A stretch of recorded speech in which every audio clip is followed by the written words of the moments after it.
네, LA 카운티 슈퍼바이저 한 명이 식당에서의 식사 서비스를 금지하기로 결정한 날, 본인은 식당에서 밥을 먹은 것으로 드러나 논란이 일고 있습니다. LA 카운티 많은 도시들이 파사디나처럼 자체 보건국을 창설할지 고려 중이라는 소식도 있고요. 또 캘리포니아주 보건국이 병원에서 일하는 직원들에게 최소 한 차례씩 코로나19 검사를 받을 것을 강력히 권장했다는 소식도 있습니다. 오늘은 이러한 내용을 전해드리겠는데요. 박현경 기자. 네, 안녕하십니까. 네, LA에서는 식당들의 이 식사 서비스가 금지가 돼서 반발이 심한 가운데 카운티 슈퍼바이저가 이 식당에서 식사하는 게 논란을 지금 불러일으키고 있네요. 네, 쉐일라 쿠의 LA 카운티 슈퍼바이저가 네. 논란의 중심에 서 있습니다.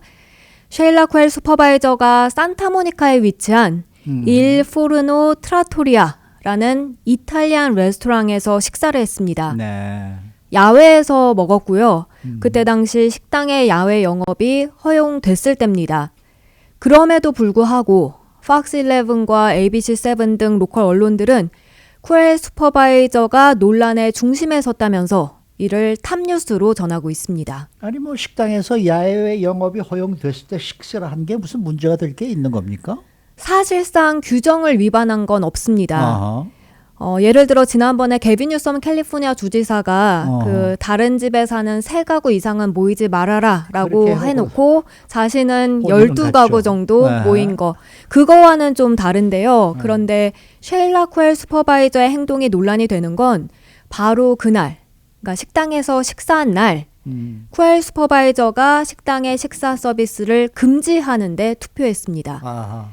그때 배경을 잠깐 살펴보면 네. 현재 LA 식당들의 식사 서비스가 금지되고 투고와 배달만 가능한 게 LA 카운티 슈퍼바이저 위원회가 투표를 통해서 결정했던 거였죠. 네네. LA 카운티 보건국이 먼저 지난달 초 이 식당에서 밥 먹는 게 코로나19 위험을 확산한다고 경고하면서 식당에서 야외 영업조차 금지토록 했고요. 네네. 그에 이제 슈퍼바이저 위원회가 투표를 통해서 그 결정을 확정지었습니다. 네. 그때 당시 슈퍼바이저 위원회는 3대2로 그걸 통과시켰는데요. 네. 쉐일라 쿠엘 슈퍼바이저는 식당에서 밥을 못 먹게 하자 이 3표 가운데 1표를 행사했습니다. 네. 그리고 쿠엘 슈퍼바이저는 당시 이 투표를 하면서 야외 식사 영업은 코로나 바이러스 감염에 있어서 다른 어떤 비즈니스보다도 가장 위험하다. 이렇게 밝혔습니다. 네. 식당에서 손님들은 마스크를 쓰지 않고 몇 시간을 앉아 있는데 거기에 서버들과 다른 손님들이 가깝게 지나간다고 쿠엘 슈퍼바이저는 설명했고요. 그런데 그렇게 말한 직후 얼마 안 돼서 식당 바깥에서 식사를 한 것으로 드러나면서 일부에서는 말과 행동이 일치하지 않는다고 비난하고 있습니다. 이에 대해서 쉐일라 쿠엘 슈퍼바이저는 뭐 입장을 발표했나요?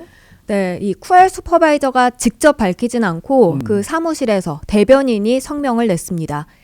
일단 그렇게 식당의 식사 서비스를 허용한 가장 마지막 날, 그 일포르노 식당 바깥에서 슈퍼바이저가 식사한 게 맞다고 인정을 했고요. 네.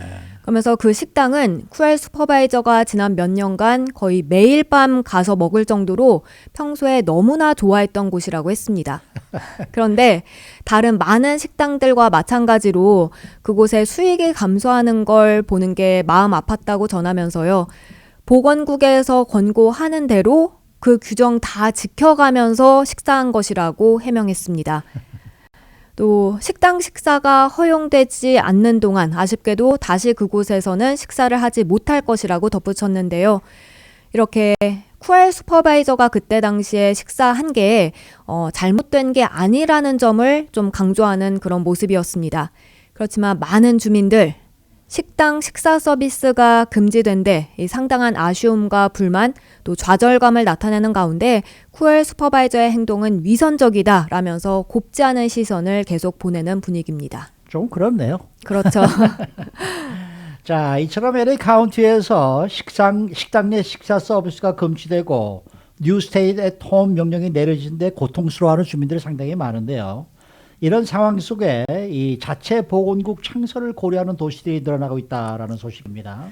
네, 이 LA 카운티에서 캘리포니아주에서 가장 엄격한 제한을 내리고 나서 평소보다 주목받는 도시 한 곳이 있습니다.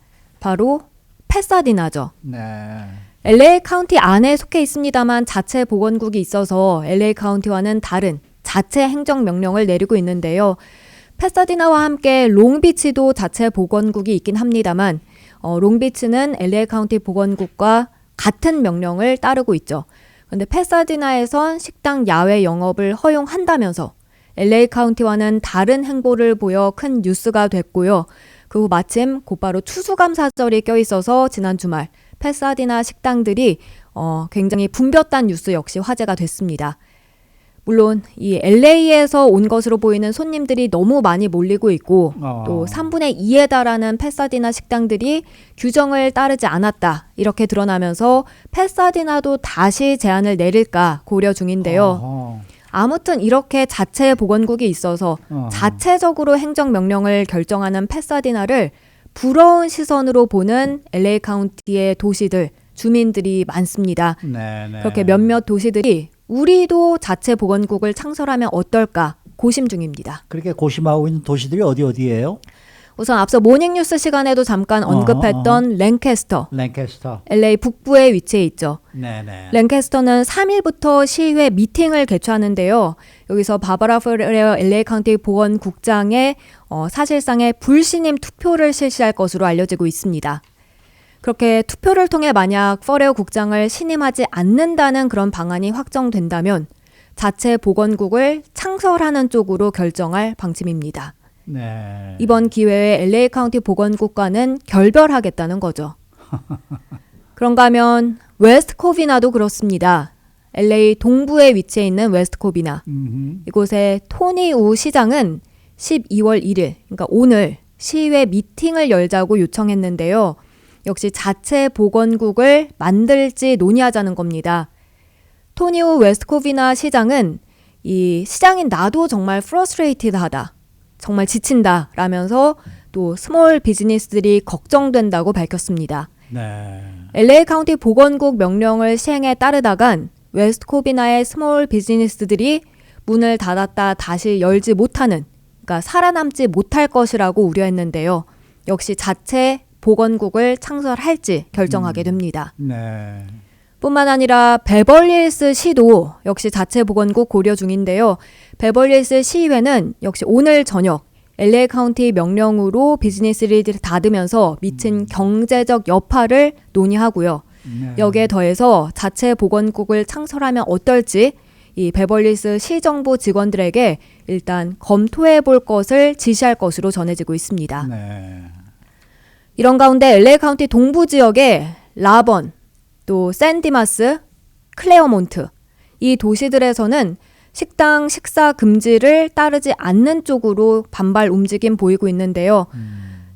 라번, 샌디마스, 클레어몬트 다 큰 도시들은 아니죠. 어차피 인구가 굉장히 적어서 LA 카운티 서부 쪽과는 달리 괜찮다는 입장을 현재 내세우고 있습니다. 네. 자, 캘리포니아주에서 앞으로 병원 근로자들이 매주 코로나19 검사를 받으라라는 가이드라인이 발표가 됐네요. 네, 캘리포니아주 보건국이 어제 발표한 가이드라인입니다. 모든 병원 근로자들은 매주 검사를 받으라는 내용을 골자로 합니다. 이건 병원 직원들이 지난 수개월에 걸쳐서 근무 환경 위험하다면서 서명도 받고 또 항의 시위도 벌이고 이렇게 한 데 따른 결과인데요. 최근 병원에서 일하는 한인 간호사 이야기를 들어보니까 실제로 검사가 잘 이루어지지 않는다고 하더라고요. 네. 특히 요즘에 코로나19 감염자들이 급격히 늘어나고 있고 코로나 환자들을 직접 만나는데도 불구하고 검사를 받지 못한 채 일을 계속 해야 한다는 겁니다. 왜냐하면 검사가 일단 의무화가 아니고 검사를 받는 게 생각보다 힘들다고 해요. 네네. 그래서 일하는 시간을 쪼개서 검사받는 곳에 가서 오래 기다려야 해서 검사받지 않는 경우가 상당수에 달한다고 하는데요. 그러니까 굉장히 위험한 그런 환경 속에서 일을 할 수밖에 없다는 지적입니다. 네. 하지만 이제 캘리포니아주에서는 병원에서 일하는 경우 매주 한 차례 이상 검사를 꼭 받게 되는데요.